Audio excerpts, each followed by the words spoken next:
দশমী আর আমাদের দুর্গা পুজো।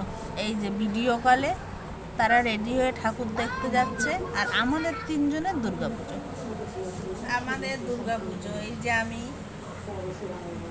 এই যে আমার মা। দুর্গা পুজো যে কথা বলতে পারছে না, আর ওই যে আর একজনের দুর্গা পুজো, ওই যে তার দুর্গা ঠাকুর হচ্ছে ওই যে টিভি।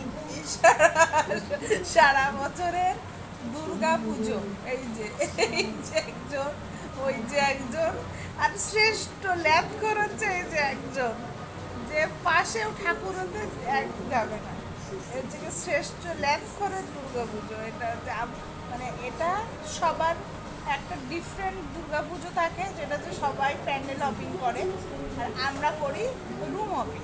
যেটা হচ্ছে যে আমি, আমার মা আর আমার বাবা, ওই যে আমরা এরকমভাবে পুজোটা এনজয় করলাম। ব্যাপারটা এরকমভাবেই বছরের ছুটিটা এভাবেই আমি কাটাই। জীবা, আমার খুব ভালো লেগেছে। তোমার কেমন লেগেছে? তোমার এই দুর্গা পুজো কেমন লেগেছে? যার মুখ থেকে কোনো কথা বেরোচ্ছে না, সে কথা বলার মতন অবস্থাতে নেই, তো কথাই বলে না। এটা হচ্ছে আমাদের দুর্গা পুজো।